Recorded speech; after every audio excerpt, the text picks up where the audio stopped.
ભારત પાકિસ્તાન યુદ્ધને લઈને દ્વારકા જિલ્લો alert mode પર આવ્યો છે। દરિયાઈ વિસ્તારમાં પોલીસ દ્વારા પેટ્રોલિંગ હાથ ધરવામાં આવ્યું છે। દરિયાઈ કાંઠા વિસ્તારમાં પોલીસ દ્વારા પેટ્રોલિંગ હાથ ધરવામાં આવ્યું।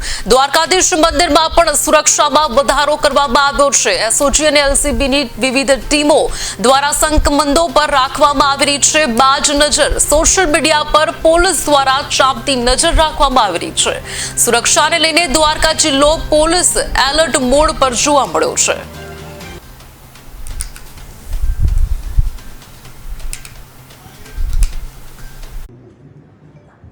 હાલના અત્યારે જે ભારત પાકિસ્તાન વચ્ચે જે સંવેદનશીલ જે સમય ચાલે છે એના હિસાબથી ઓપરેશન સિંદૂર પછી ગુજરાત પોલીસ દ્વારા જે પોલીસને હાઈએસ્ટ અલર્ટ મોડમાં રાખવા માટે સૂચના હતી।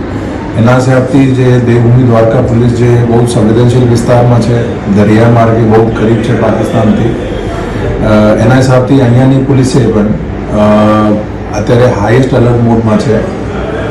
એના હિસાબથી અમારા જે દરિયાકાંઠાના જેટલા પણ થાનાઓ છે, જેટલા પણ વિસ્તારો છે, અહીંયા અત્યારે કન્ટિન્યુઅસ અહીંયા પોલીસ પેટ્રોલિંગ છે, પોલીસની પ્રેઝન્સ વધારી દીધી છે।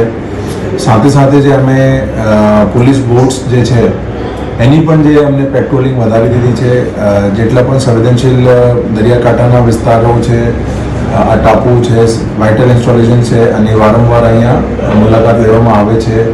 હથિયારધારી પોલીસની પણ અહીંયા જે છે પ્રેઝન્સ જે છે વધારી દીધી છે।